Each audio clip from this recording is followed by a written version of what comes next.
Eu saúdo a todos com a paz do Senhor Jesus Cristo.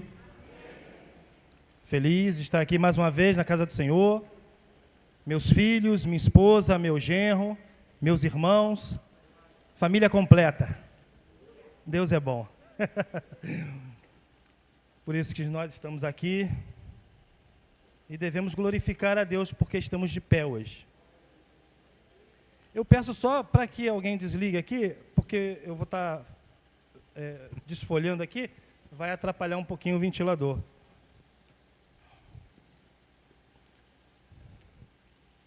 Amados irmãos, eu vou pedir para que os irmãos abram, nós vamos ler Mateus 21, 12 e Marcos, capítulo 11, versículo 15 ao 19.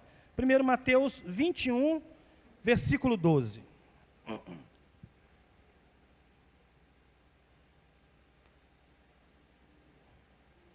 Hoje eu vou falar bem lentamente para que a gente possa entender o que o Senhor tem a falar conosco. Mateus 21, 12.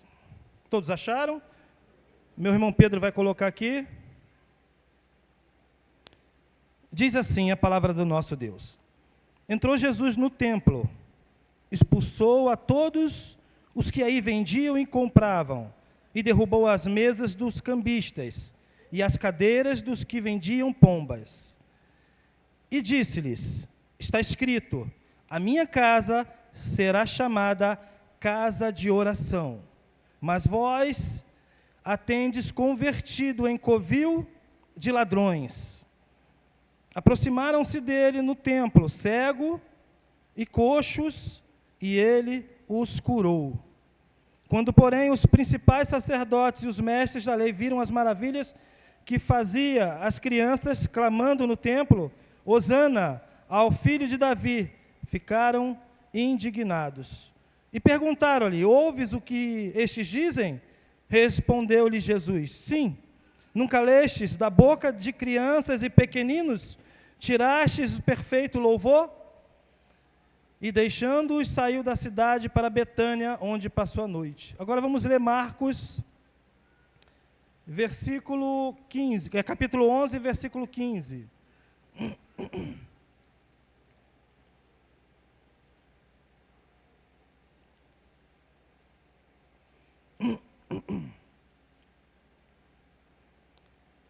Diz assim, ao chegarem em Jerusalém, Jesus entrou no templo e começou a expulsar os que ali vendiam e compravam.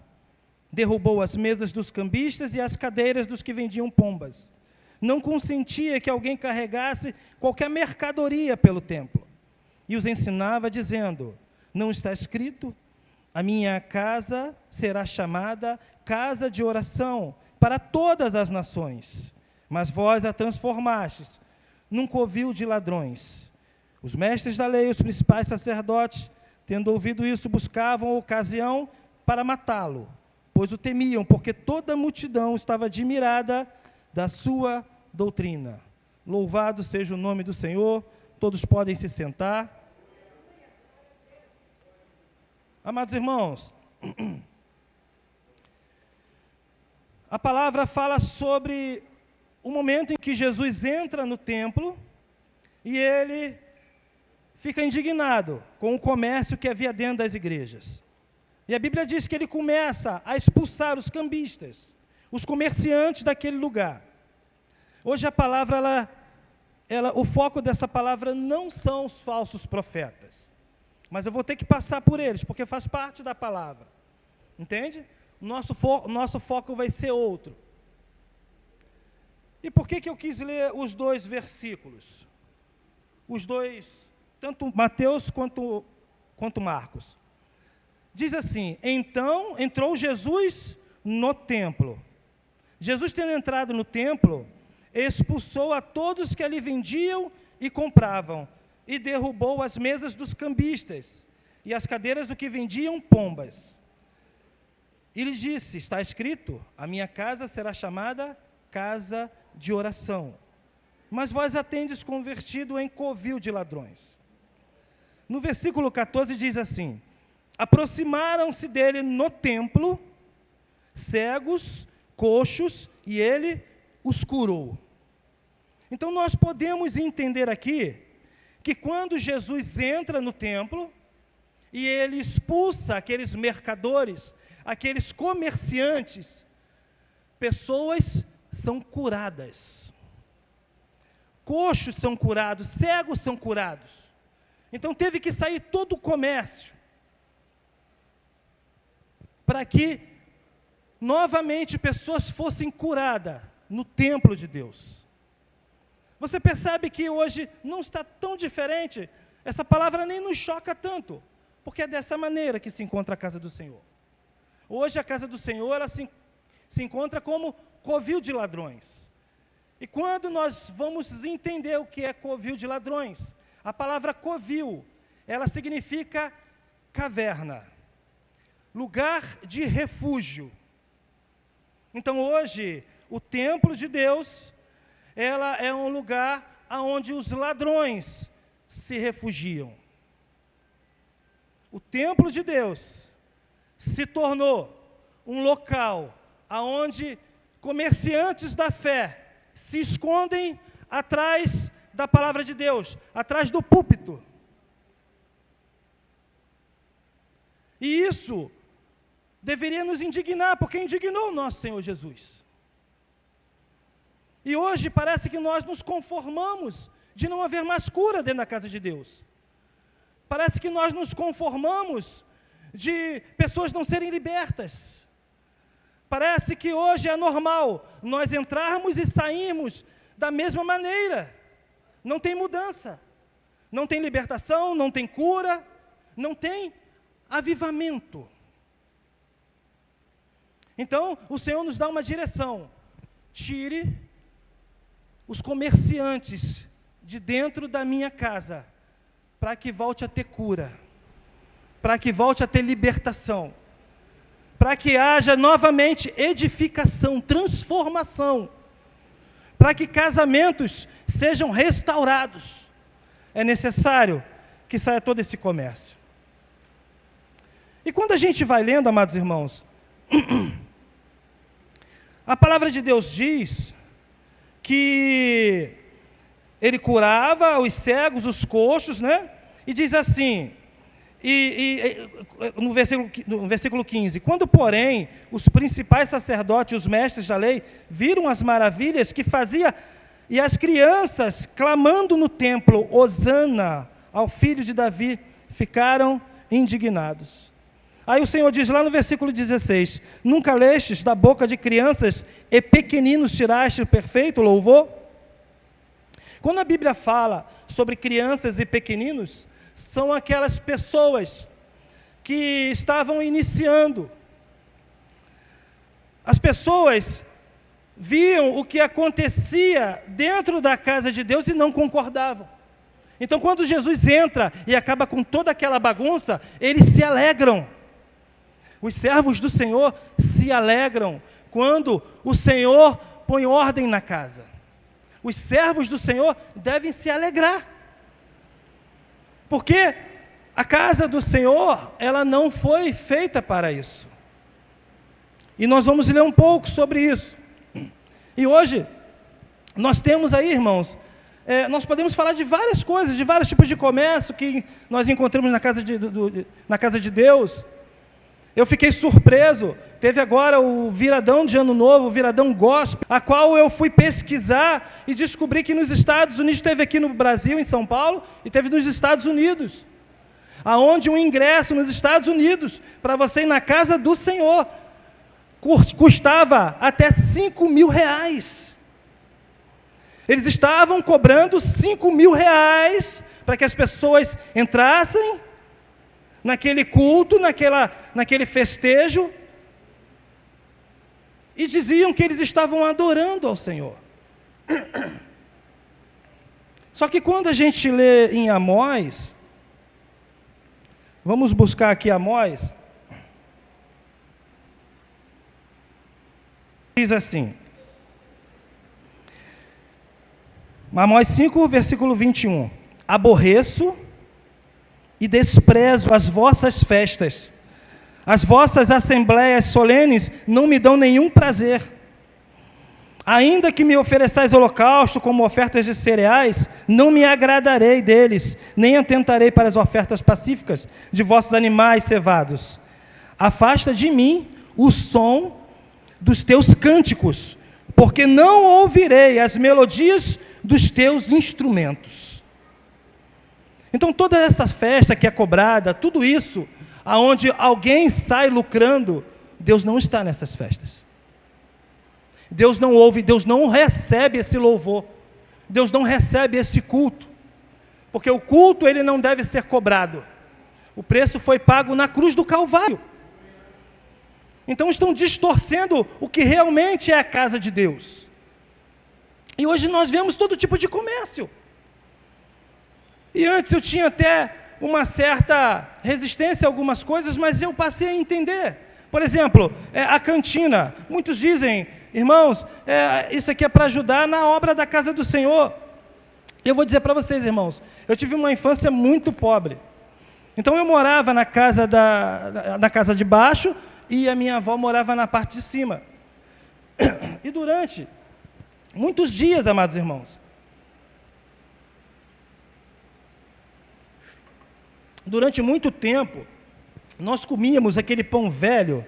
Tinha um vizinho que era padeiro e ele sempre dava aquele pão velho para a gente. E a minha mãe fazia aquele pão, ela botava óleo e sal e botava na frigideira. Esse era o nosso café da manhã. Quando a gente sentia fome à noite, era feijão com farinha. Ou então aquele pãozinho velho, que minha mãe picava ele e jogava leite por cima. A margarina lá em casa era muito difícil, porque hoje você vê pote de margarina, na minha época era aqueles tabletes. E nem todo dia a gente tinha aquilo. A gente só comprava uma vez por mês no mercado. Acabou. Era óleo com sal. Então toda vez que a gente ia visitar minha avó, meu pai falava assim: olha, vocês não peçam nada. Não peçam nada. Se oferecer a vocês, vocês não aceitem. E a gente chegava lá, amados irmãos, o meu primo morava em cima. Então, quando chegava lá, o meu primo estava comendo geleia de mocotó, suco de laranja, vitamina, pão com queijo, e a gente ficava olhando. E não podia aceitar, nem pedir. Ai de nós se pedisse um pedaço daquilo. Então você imagina, eu era uma criança, você imagina como isso me entristecia. E hoje, amados irmãos, quando nós temos uma cantina, eu vou dizer porque eu já vi, está o meu filho e o seu filho, lá na salinha, para a glória de Deus, está sendo servido um lanche lá dentro. Ninguém gastou um centavo aqui. Ninguém pediu dinheiro a ninguém aqui. Então eles estão com um lanchinho lá dentro. Mas em muitas igrejas a qual eu vejo, e algumas que eu participei, as crianças ficam na salinha, aprendendo o que é comunhão com os irmãos, com os amiguinhos. Acabando o culto, saem as crianças da salinha, tem a cantina. Aí você imagina, o seu filho, você tem condições de comprar o lanche para o seu filho, eu não tenho para o meu. Como é que fica a mente dessa criança? Como é que fica a mente de uma criança a ver aquele amiguinho que estava na sala com ele, aprendendo junto com ele, aprendendo o que é ter comunhão, sai da salinha e agora ele vê o seu amiguinho lanchando e ele não tem. Olha como isso machuca. Olha como isso fere. Tanto a criança quanto o pai que não tem para pagar.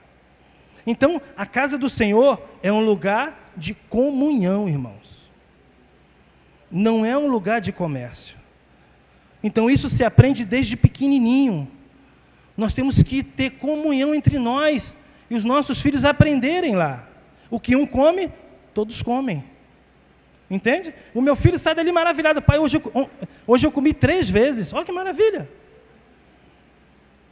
E as crianças, muitas vezes, que passam uma certa necessidade. Né? A pensão que muitas vezes é feita dentro da igreja. Eu fiquei triste, uma vez que eu estava na porta da igreja, e veio um irmão: vem cá, hoje tem feijoada? Qual o cardápio? Não, igreja não é lugar para isso. Se alguém perguntar qual o cardápio, não temos cardápio. Temos louvor, oração e leitura da palavra. É isso que deve ter dentro de uma igreja. É a adoração ao nosso Deus, não o comércio. Então eu estou tentando passar para os irmãos a visão que a palavra de Deus nos fornece, entende? Para que a gente venha entender e passar para os nossos filhos. Em 2 Pedro, no capítulo 2, no versículo 3, diz assim, 2 Pedro, capítulo 2, versículo 3.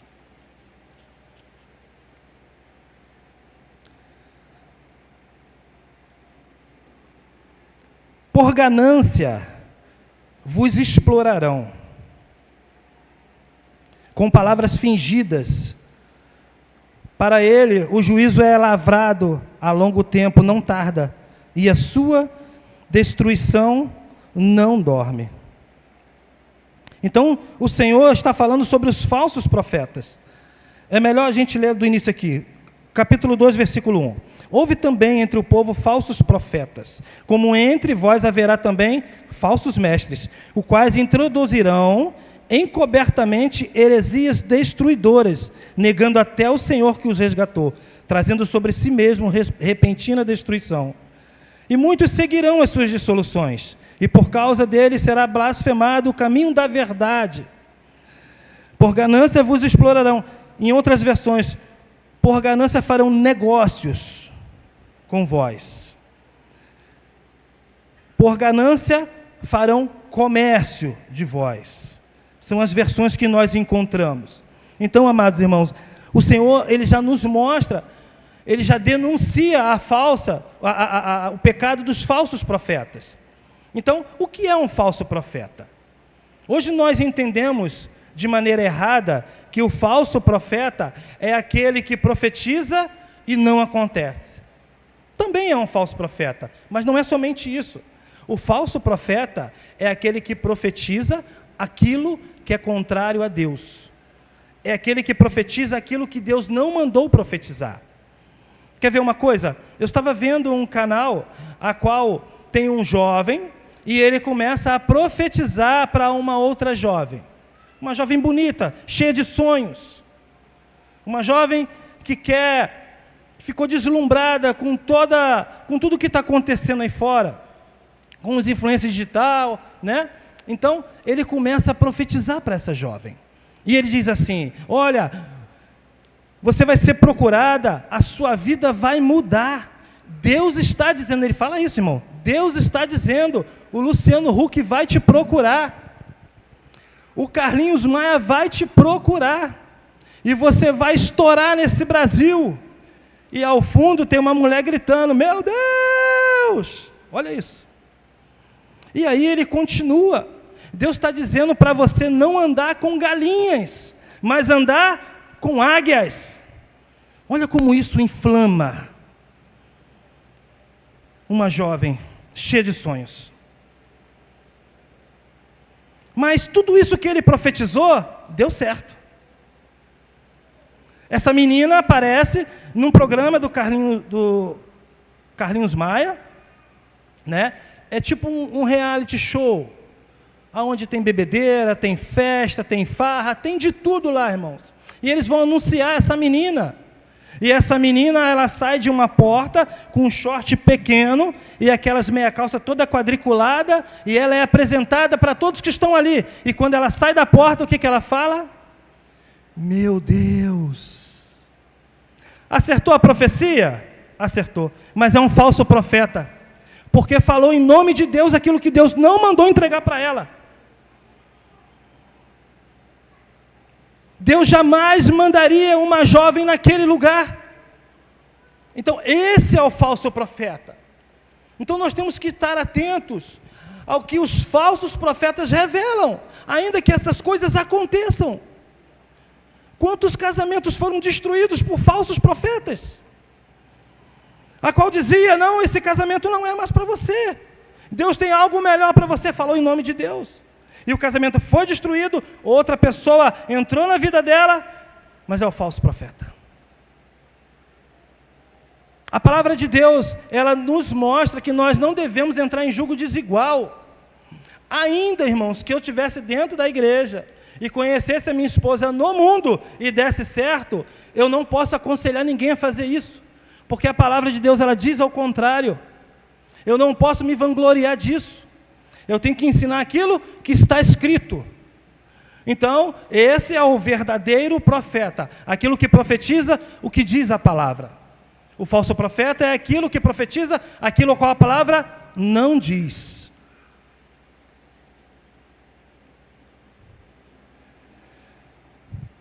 Os falsos profetas, segundo as Escrituras, é alguém que se apresenta como mensageiro de Deus, porém proclama mentiras em nome de Deus. Vamos para Jeremias capítulo 23. Jeremias capítulo 23, Pedro vai colocar aqui na tela. Diz assim a palavra do nosso Deus. Se os irmãos quiserem ir marcando, meditem, irmãos. Tudo que é falado, vocês têm que acompanhar. Pesquisa. Vê se é isso mesmo, vê se está batendo. Diz assim, Jeremias 23, no versículo 13, 14 e 16.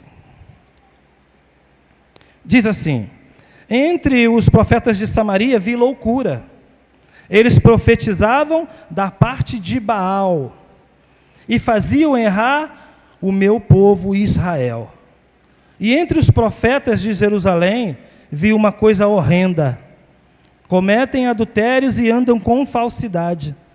Fortalecem as mãos dos malfeitores, para que não se convertam da sua maldade. Tem se tornado para mim como Sodoma, e os moradores dela como Gomorra. Versículo 16. Assim diz o Senhor dos Exércitos: não deis ouvidos às palavras dos profetas, que entre vós profetizam. Eles vos ensinam vaidades. Falam da visão do seu próprio coração e não da boca do Senhor. Então o Senhor, Ele nos dá um alerta para que a gente não venha seguir, que nós não venhamos a dar ouvidos a esses falsos profetas. Então 1 Coríntios capítulo 6. 1 Coríntios capítulo 6.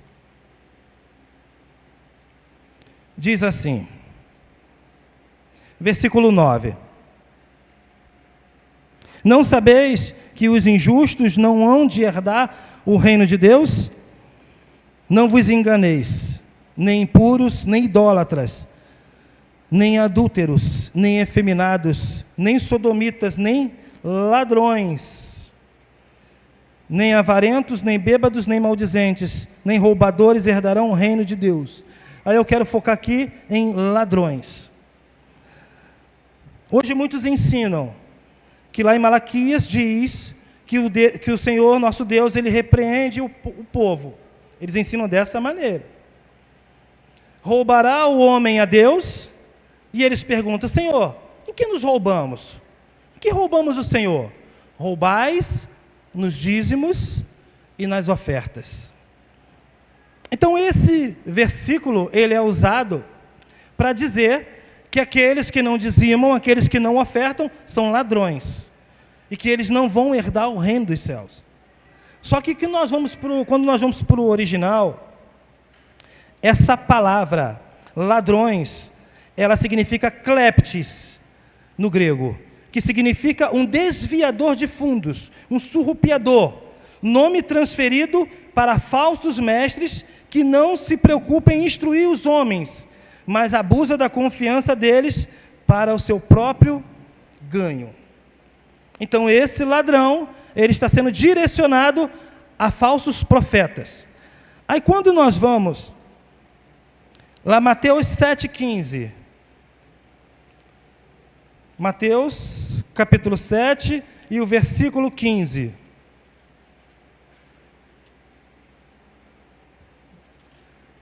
Diz assim: cuidado com os falsos profetas, que vêm até vós, disfarçados em ovelhas, mas por dentro são lobos devoradores, ou roubadores. Quando nós vamos para João 10, versículo 10. Diz assim, vamos começar do 7. João 10, versículo 7. Portanto, tornou Jesus a dizer, em verdade vos digo que eu sou a porta das ovelhas. Todos os que vieram antes de mim são ladrões e assaltantes, mas as ovelhas não os ouvirão. Eu sou a porta. Todo aquele que entrar por mim será salvo. Entrará e sairá e achará pastagem, ou seja, achará alimento. Versículo 10. O ladrão, cleptes, só vem para matar, roubar. Não, vem para roubar, matar e destruir. Eu vim para que tenham a vida e a tenham em abundância. Então, esse ladrão é aquele que diz lá em 1 Coríntios, capítulo 6, que ele vem para roubar, matar e destruir. Essas são características de Satanás. Então, nós percebemos que são homens sendo direcionados por Satanás. Essa palavra destruir, ela significa apólume no grego, que significa tirar do caminho, tornar inútil. Então esses homens que vêm para matar, roubar e destruir, eles vêm, mas diz que Jesus vem para que tenham vida e tenham vida em abundância. E no versículo 11 diz assim, eu sou o bom pastor. O bom pastor dá a sua vida pelas ovelhas. Jesus deu a vida por nós, então Ele é o nosso pastor. Não há outro. O Senhor Jesus é o nosso pastor. Se tem alguém se colocando como pastor, como dono da verdade, eu digo, aquele que chama para ser seguido, aquele que quer ser seguido pelas suas palavras, pelas suas ganâncias. Quando nós lemos lá em Efésios capítulo 4, diz que o Senhor deu uns para evangelistas, apóstolos, pastores. É um dom. É um dom. Para quê? Para que haja edificação na casa do Senhor. Então, o nosso pastor é o Senhor Jesus Cristo. Ele é o único pastor. E diz assim, versículo 12, o mercenário, a quem não pertence as ovelhas, não é o pastor. De modo que quando vir o lobo, deixa as ovelhas e foge. Então o lobo ataca o rebanho e dispersa as minhas ovelhas. O mercenário foge porque é mercenário e não tem cuidado com as ovelhas. Eu sou o bom pastor, eu conheço as minhas ovelhas e as minhas ovelhas me conhecem. Essa palavra mercenário, ela significa contratado, assalariado. Esse é o significado no grego. Então, o mercenário é aquele que cobra e aquele que paga. Entende, irmãos, como está tudo tão corrompido? Está errado quem paga, quem recebe, e digo mais, eu me atrevo, quem vai assistir? Porque se vai alguém assistir, é isso que patrocina eles. É a mesma coisa de eu comprar algo roubado. Eu estou patrocinando a pessoa que roubou. Então, quando eu vou nesses eventos que são pagos, pessoas que recebem para cantar, para pregar, eu estou colaborando com essa corrupção dentro do templo do Senhor. Então, vamos continuar.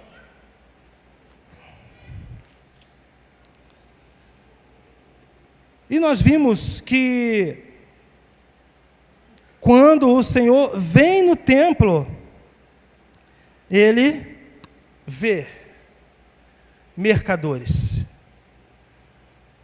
Eu ouço tanta gente assim, falando assim, olha, o Senhor já está na casa, hein? E o povo da glória. E o povo da glória. Mas o Senhor Jesus entrou no templo e Ele viu um comércio. E eu pergunto para os irmãos, o que o Senhor encontra aqui, quando Ele vem aqui no templo? Quando Ele vem aqui no nosso momento de culto, o que o Senhor encontra aqui? Amados irmãos, eu relutei um tanto para falar sobre isso, mas eu preciso falar, para que haja edificação na vida dos meus irmãos. Eu sem óculos eu estou vendo tudo embaçado, mas a gente coloca o óculos e é desagradável, irmãos. A gente está aqui pregando e ter pessoas dormindo, mexendo no celular. É desagradável demais, não somente para mim, porque nós devemos nos preparar para estar na casa do Senhor. Esses homens que iam no templo, eles vinham de longe, era caminho de dias até chegar ao templo.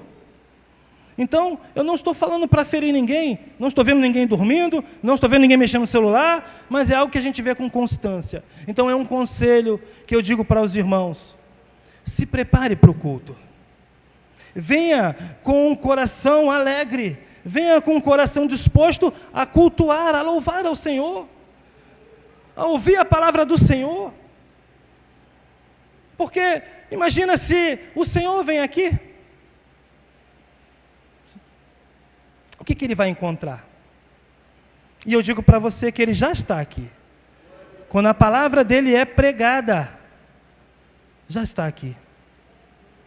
Então nós devemos prestar um culto racional ao Senhor. Nós devemos prestar um culto sincero ao nosso Deus. Então é um conselho, irmãos, é um conselho: se prepare para o culto. Durma de tarde, dê uma cochilada, mas chega aqui disposto a cultuar ao Senhor. Eu não vou ficar gritando de maneira nenhuma, não vou ficar gritando para poder animar os irmãos. A palavra está sendo falada, então, está sendo ensinada, então ela precisa ser absorvida, porque da mesma maneira que eu falo, eu estou absorvendo. Vocês não têm ideia, irmãos, de quando eu leio a palavra de Deus, como eu fico arrasado, porque a palavra de Deus, ela denuncia o meu pecado, ela denuncia o quanto eu sou ingrato a Deus. E isso entristece. Mas, da mesma maneira que me entristece, me dá esperança. Porque eu tive tempo de ver, de ouvir a palavra e me consertar. Então, esse é o propósito da palavra do culto ao nosso Deus. Amados irmãos, então, tendo dito isto, todo esse comércio que acontece dentro da casa do Senhor, para que é então o templo do Senhor? Para que serve o templo de Deus? Porque o Senhor permitiu que esse templo fosse construído. Então nós vamos ler lá em Levítico capítulo 7, Levítico capítulo 5, versículo 7. Já deixa pronto aqui. O que acontecia? A palavra de Deus diz que as pessoas, o Senhor escolheu um lugar a qual o povo iria para adorar. Isso acontece naquela passagem a qual os pais de Jesus vão até o templo, vão até Jerusalém, e eles perdem o Senhor Jesus, e eles só se dão conta depois de um dia de viagem. E aí eles retornam a Jerusalém, e chegando lá, ele vê Jesus entre os principais, entre os mestres e sacerdotes, e diz que eles os interrogavam. Jesus tinha 12 anos. Então, naquele momento que o seu pai e a sua mãe vai até Jerusalém, é para oferecer sacrifício. Jesus, aos 12 anos, ele foi interrogado. E aqueles homens ficaram maravilhados, porque a criança, quando completa o menino 12 anos, ela é levada até os sacerdotes para ser interrogado.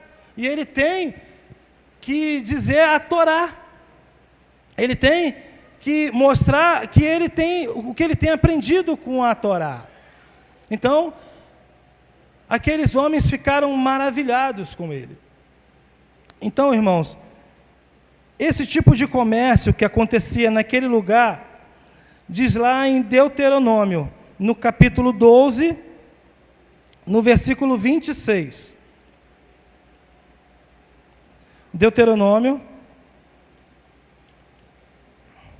Nós vamos entender, irmãos, qual era o tipo de comércio que existia ali. Deuteronômio capítulo 12, versículo 26. Diz assim: Toma, porém, as ofertas sagradas que tiveres de fazer e os teus votos, e vai ao lugar a qual o Senhor tiver escolhido. Ali oferecerás os teus holocaustos, a carne e o sangue sobre o altar do Senhor, o teu Deus. O sangue dos teus sacrifícios se derramará sobre o altar do Senhor, o teu Deus, mas a carne comerás. Quando nós vamos para Deuteronômio capítulo 14, versículo 22, ele vai falar sobre os dízimos. E diz assim: certamente dará os dízimos de todo o fruto das tuas sementes, que cada ano se recolher do campo, perante o Senhor, o teu Deus, no lugar que ele escolher, para ali fazer habitar o seu nome. Comereis os dízimos do teu cereal, do teu vinho e do teu azeite, e os primogênitos das tuas vacas e das tuas ovelhas, para que aprendas a temer ao Senhor, o teu Deus, todos os dias. No versículo 24. Se o caminho, porém, for longo demais, de modo que não possas levar, por estar longe de ti, o lugar que o Senhor, o teu Deus, escolher, para lhe pôr o seu nome, quando ele tiver te abençoado, então vende-os e leva o dinheiro na tua mão, e vai no lugar que o Senhor, o teu Deus, escolher.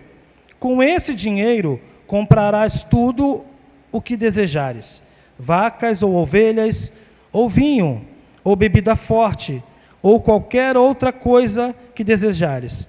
Come-o ali perante o Senhor, o teu Deus, e alegra-te tu e a tua família.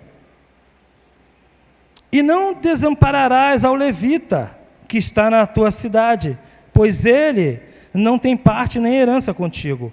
Ao fim de cada 3 anos porás de lado todos os dízimos da colheita do 3º ano, e os recolherás na tua cidade, para que, vindo o levita, que não tem parte nem herança contigo, o estrangeiro, o órfão e a viúva que estiverem em tua cidade, comam e se fartem. E assim o Senhor, o teu Deus, te abençoe em todas as obras que as tuas mãos fizerem. Levítico capítulo 5, versículo 7. Diz que aqueles que tinham poucos recursos poderiam sacrificar 2 rolinhas ou 2 pombas. Então, o que nós lemos aqui, amados irmãos? A palavra de Deus diz que o povo que morasse longe, quando fosse sacrificar no lugar aonde Deus escolhera, Deus escolhe Jerusalém para o povo sacrificar. Esse povo, ele tinha que vender o seu animal, o seu dízimo, e caminhando, isso levava 1 ou 2 dias, eles iam a pé, montados em jumentos, cavalos, e chegando lá, eles tinham que comprar o animal para que fosse sacrificado. E ele diz mais: aquele que não tem condições, compre pelo menos 2 rolinhas ou 2 pombinhas, mas sacrifique. Só o que acontecia no templo? Esses mercadores que Jesus expulsa. Quando as pessoas chegavam para comprar, os valores estavam altos demais. Então até as pessoas pobres, elas não podiam sacrificar ao Senhor, porque elas não tinham condições. É como se eu vendesse aqui a minha ovelha por R$100 e fosse caminhando a 1 a 2 dias até Jerusalém, e chegando lá, eles estavam vendendo a R$500. Então, algumas pessoas não conseguiam sacrificar ao Senhor. E você percebe que quando o Senhor começa a expulsar os mercadores, os cambistas que tinham as pombinhas na mesa, diz que os meninos, as crianças e os pequeninos se alegraram. Porque eles não podiam sacrificar. Eles não tinham condições. É por isso que eles cantaram Hosana, Hosana.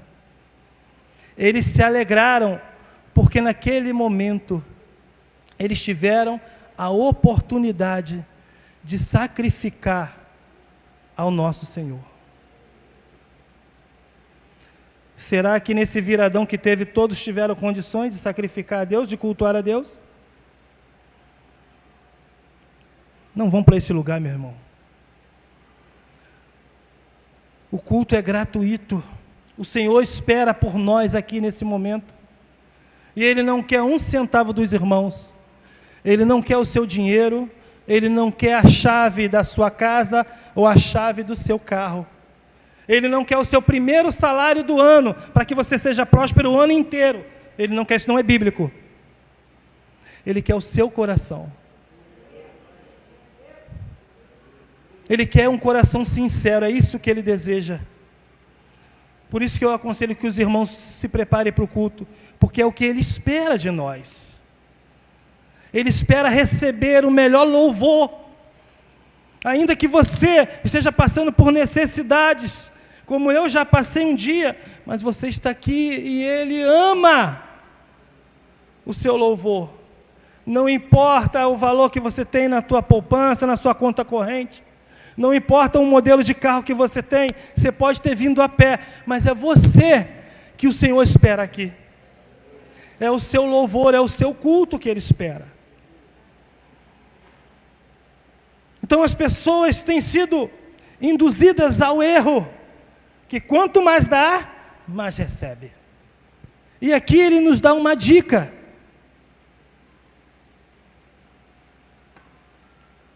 Eu falei que o foco não era os falsos profetas, e não é, irmão. Mas eu tenho que falar. Ele diz no versículo 29 de Deuteronômio, no capítulo 14 que nós lemos, para que vindo o levita, que não tem parte nem herança contigo, o estrangeiro, o órfão, a viúva, que estiverem em tua cidade, comam e se fartem. E assim o Senhor, o teu Deus, te abençoe em todas as obras que as tuas mãos fizerem. Esse é o segredo da prosperidade, a qual muitos escondem dos irmãos. O segredo da prosperidade é você ajudar o órfão, a viúva, o estrangeiro, o necessitado. A palavra dele diz que nós seremos prósperos. Ele nos abençoará onde nós colocarmos as nossas mãos. Esse é o segredo da prosperidade. Ajudar o necessitado.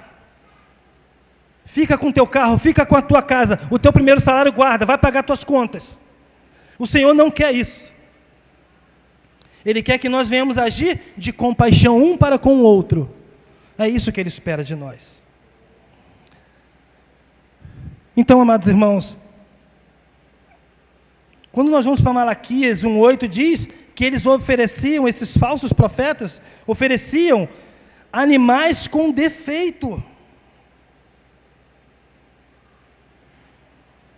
Então eles pecavam, eles que eram cobrados por Deus. Porque ele diz em Oséias, o meu povo erra porque lhe faltou conhecimento. Que conhecimento é esse que faltou? É essa aqui. Isso aqui que eu estou falando. Que você pega o teu salário, dá e nada acontece na sua vida, e você culpa quem? Deus. Isso é mentira. Ele quer que nós venhamos ajudar uns aos outros. Quer fazer missões? Faz missões com seu vizinho. Ele precisa, o Senhor tem te abençoado? Amém? Abençoe o próximo.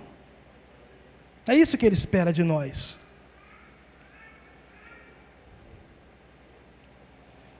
E aí, amados? Qual é o propósito do templo, então? Nós vamos para Êxodo capítulo 25. Nós vamos entender o porquê que Deus permitiu que chegasse até a construção do seu templo. Êxodo capítulo 25, do 1 ao 9. Diz assim: Então disse o Senhor a Moisés: Fala aos filhos de Israel que me tragam uma oferta. de todo homem cujo coração se mover voluntariamente. Olha o que está falando, irmãos. De todo homem cujo coração se mover voluntariamente. A nossa oferta tem que ser voluntária. Ela não tem que ser uma oferta forçada. Uma oferta a qual estipula valor. Isso não é de Deus. Dele tomareis a minha oferta. Esta oferta que receberes deles, ouro, prata, bronze, estofo azul, púrpura, carmesim, linho fino, pelos de cabra, peles de carneiro, tingidas de vermelho, peles de animais marinhos, madeira de acácia, azeite para a luz, especiarias para o óleo da unção e para um incenso aromático, pedras ônix e pedras de engaste, para a estola e para o peitoril. E me farão um santuário, ou seja, um lugar sagrado. Santuário de Deus é um lugar sagrado, para que eu habite no meio deles. Qual é o interesse do Senhor em permitir que o tabernáculo fosse feito? É que o Senhor, Ele quer habitar no meio de nós. No meio de nós. Então toda a oferta voluntária era simplesmente para que fosse construído o tabernáculo e Ele pudesse habitar no meio de nós. Esse sempre foi o interesse do Senhor, estar no meio do seu povo. Mas nós desprezamos tamanho amor, tamanho zelo.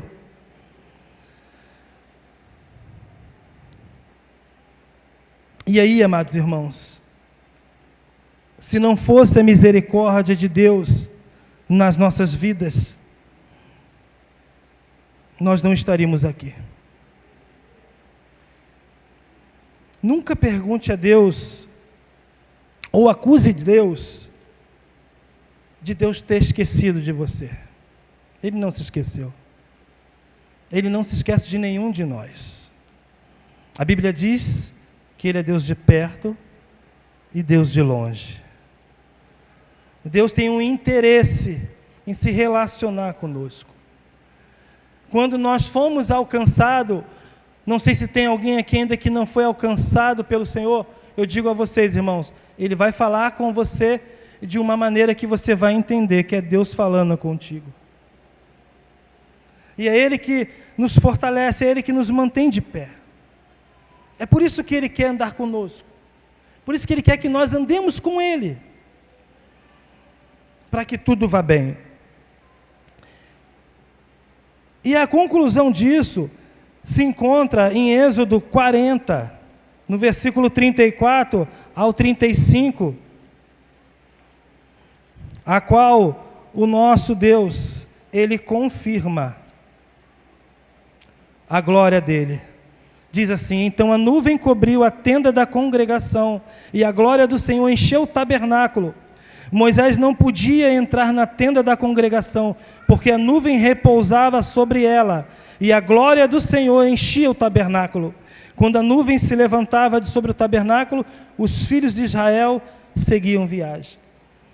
Se a nuvem, porém, não se levantava, não prosseguia até o dia em que ela se levantava. Assim a nuvem do Senhor estava de dia sobre o tabernáculo, e o fogo estava de noite sobre ele, perante os olhos de toda a nação de Israel em todas as suas viagens. Moisés, ao fazer o tabernáculo, é confirmada a presença de Deus em formato de nuvem. A nuvem enche aquele lugar, a qual a glória do Senhor toma conta daquele lugar, a ponto de Moisés não poder entrar no tabernáculo. Tamanha era a glória de Deus. Tamanha era a glória de Deus. E hoje roda, a igreja toda grita, e eles dizem que eles fazem isso porque a glória de Deus está na casa. É uma bagunça. Mas a glória de Deus, tudo isso acontece porque a glória de Deus está na casa. A Bíblia parece que que está mentindo, não é, irmãos? Não, não. A Bíblia é verdadeira, essa palavra é verdadeira. Eles que estão mentindo. E aí Moisés faz o tabernáculo, e o Senhor, nosso Deus, ele passa a habitar no meio do povo. Mas aí então, passam-se os tempos, e diz lá em 1 Crônicas, capítulo 22, que Davi, ele sente no coração o desejo de criar um templo para Deus. Porque Davi morava num palácio, e Davi começa a questionar, como pode eu morar em um palácio e o Deus Todo-Poderoso morar em uma tenda? Então Davi sente o desejo de construir um templo para o Senhor. 1 Crônicas, capítulo 22, no versículo do 7 ao 10. Disse Davi a Salomão: filho meu, quanto a mim tive em meu coração o propósito de construir um templo ao nome do Senhor, o meu Deus. Veio, porém, a mim esta palavra do Senhor: tu derramaste muito sangue e fizeste grandes guerras. Não construirás templo ao meu nome, porque muito sangue derramaste na terra perante a minha face. Terás, porém, um filho que será homem de paz e repouso, e lhe darei repouso de todos os seus inimigos ao redor. Salomão será o seu nome, e eu darei paz e descanso a Israel nos seus dias. Ele construirá templo ao meu nome. Ele me será por filho, e eu lhe serei por pai. Estabelecerei o trono do seu reino sobre Israel para sempre. Então Davi sente o desejo de construir o templo, mas Deus ordena que ele passe essa missão para Salomão. Em 2 Crônicas, capítulo 6, no versículo 17, diz assim: agora, Senhor, Deus de Israel,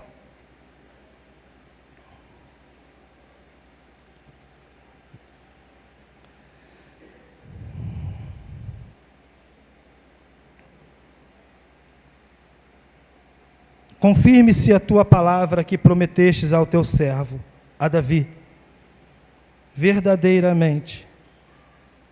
Porém, habitará Deus com os homens da terra? O céu e o céu dos céus não te podem conter, quanto menos este templo que edifiquei.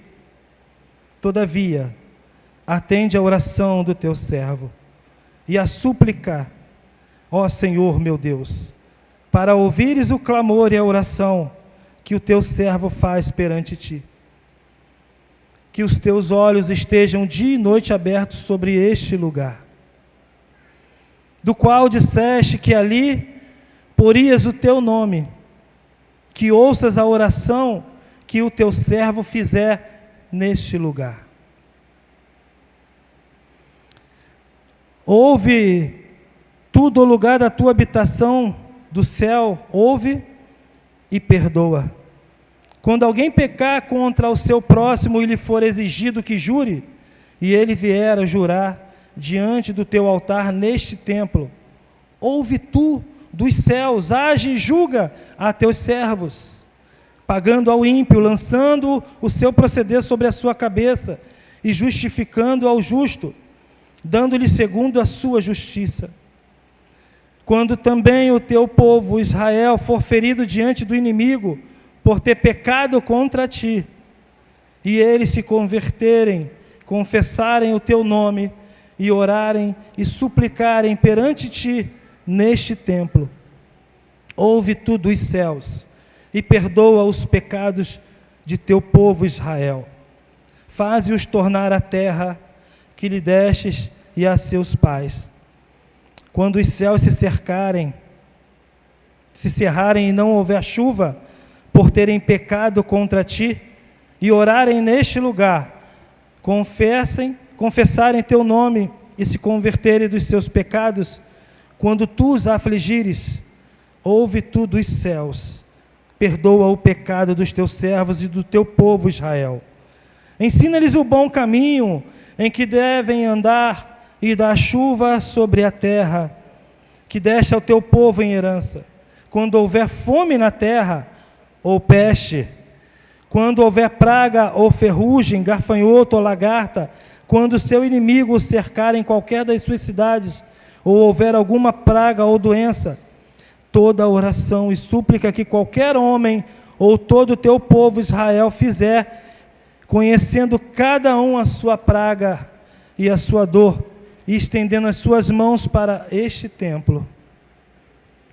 Ouve tu dos céus, do assento da tua habitação, perdoa e dá a cada um conforme os teus caminhos, segundo vires o seu coração, pois só tu conheces o coração dos filhos dos homens, a fim de que temam e andem nos teus caminhos, todos os dias que viverem na terra, que deste aos nossos pais.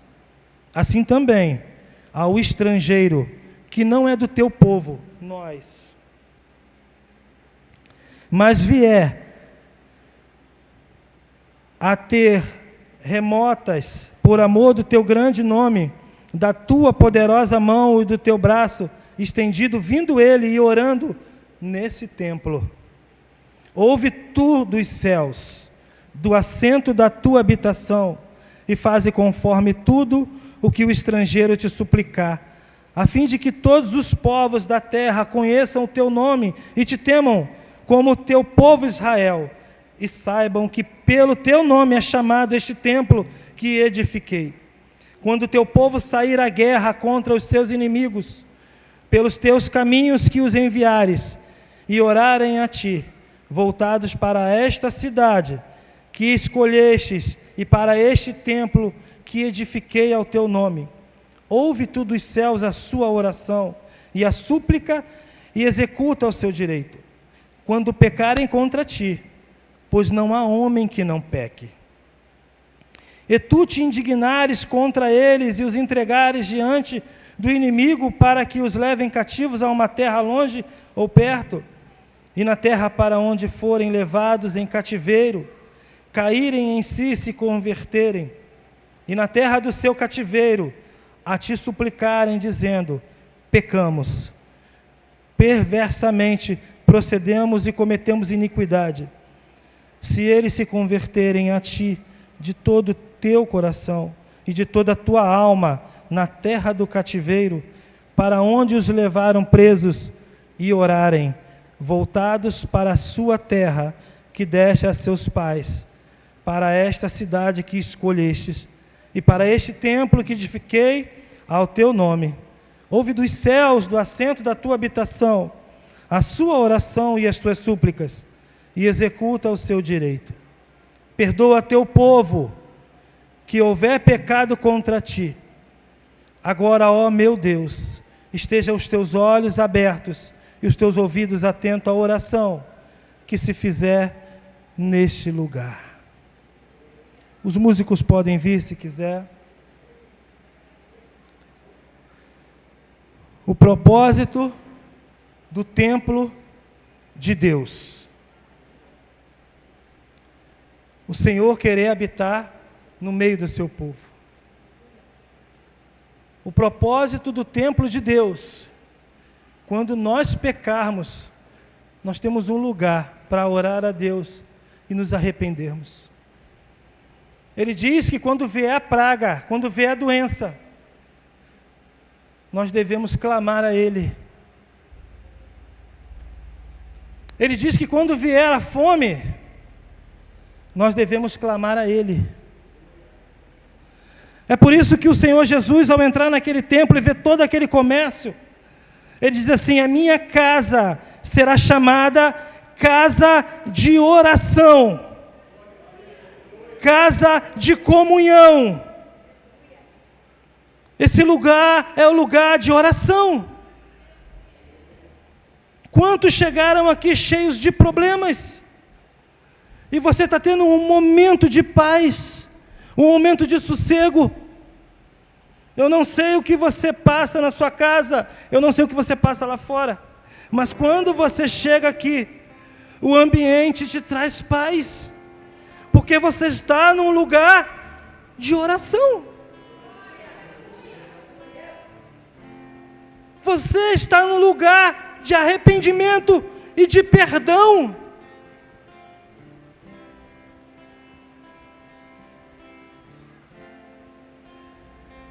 É aqui nesse lugar, irmão, que a minha máscara e a sua máscara tem que cair.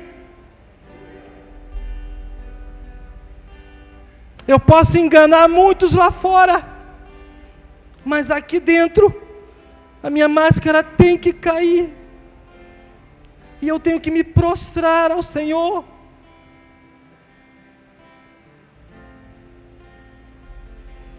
Você que faz mal à sua esposa, ao seu esposo, é aqui dentro que você busca o arrependimento. É esse lugar que denuncia o meu pecado e o seu pecado. É aqui que você tem que chorar, irmãos.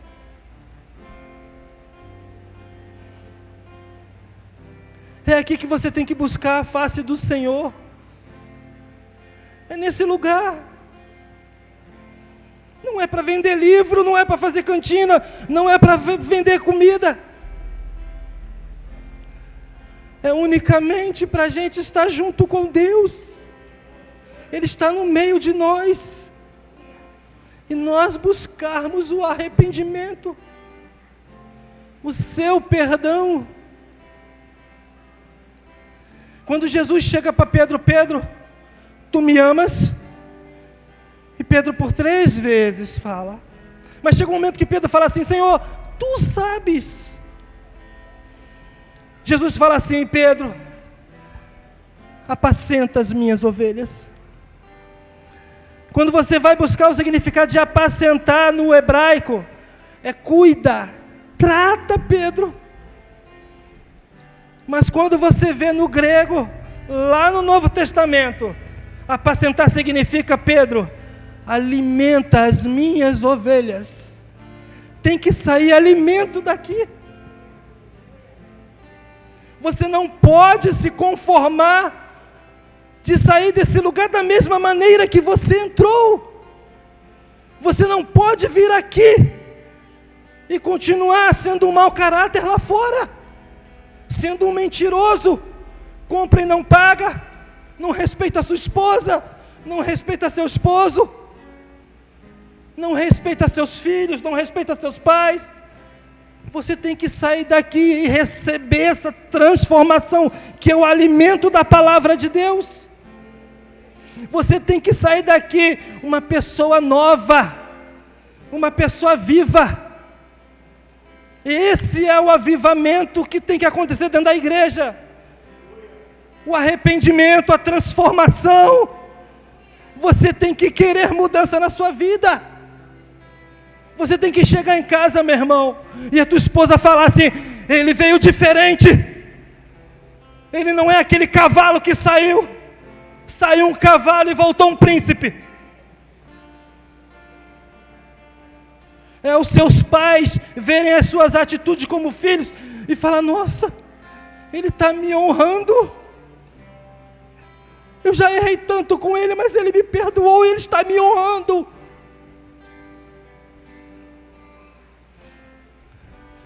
É você chegar em casa e, ao invés de você amaldiçoar o seu filho, você abençoar o seu filho. E o seu filho chegar e falar: hoje eu tenho um pai e uma mãe que me ama. Irmãos, eu fico tão... Os meus filhos sabem, eu fico tão indignado quando eu falo de falso profeta. Porque eles acabam com famílias inteiras. Porque não tem transformação, irmão. Tudo é dinheiro, dinheiro, dinheiro, dinheiro. E nós aprendemos que não é dinheiro. Esses dias eu tive a oportunidade de ver de novo Paixão de Cristo, um pedaço. Eu não aguento mais ver esse filme. Porque foi muito sofrimento, irmão. Para que esses homens venham lucrar com a fé do povo. Um povo que entra e não recebe o alimento verdadeiro, e o pior que está diante dos nossos olhos. Mas nós não conseguimos enxergar, irmãos, a verdade. Porque nós não nos esforçamos mais em buscar a face do Senhor. E quando tudo isso acontece, quando a nossa máscara cai, quando nós pedimos o arrependimento, quando nós nos arrependemos, quando nós saímos daqui pessoas transformadas, o Senhor vai dizer lá em 2 Crônicas, capítulo 7, versículo 14, se o meu povo, que se chama pelo meu nome, se humilhar e orar e buscar a minha face e se converter dos seus maus caminhos, então eu o ouvirei dos céus, perdoarei os seus pecados e sararei a sua terra. Louvado seja o nome do Senhor. Agora estarão abertos os meus olhos e atentos os meus ouvidos à oração que se fizer nesse lugar. Se o meu povo, que se chama pelo meu nome, se humilhar e orar, e se arrepender dos seus maus caminhos, meus ouvidos estarão abertos.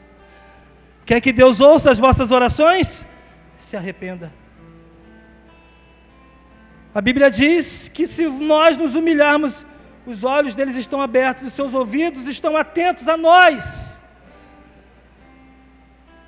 Então use esse lugar como um lugar de arrependimento, como um lugar de oração, que esse é o propósito da casa de Deus, não mais que isso. Se você espera chegar aqui e ouvir uma profecia de carro, de casa, de riqueza, você não vai achar aqui. Esse é lugar de arrependimento. É o lugar de perdão, é o lugar de adoração. Simples assim. É simples assim. Louvor, adoração, leitura da palavra, arrependimento. Que nós possamos sair daqui transformados nesta noite. E quando entrar aqui, entrarmos como vitoriosos. Ainda que a gente entre cabisbaixo, mas não saia cabisbaixo. Aqui é lugar de força, aqui é lugar de alimento. Aqui é lugar de poder, porque o nosso Deus, Ele está nesse lugar. Quando a sua palavra é pregada verdadeiramente. Então não se conforme em sair da mesma maneira que você entrou. Busque ser uma pessoa diferente. Busque ser um esposo, uma esposa diferente. Um pai diferente, um filho diferente. Um servo do Senhor verdadeiro. E eu agradeço a minha oportunidade. Que o Senhor venha nos abençoar. Pastor Jorge.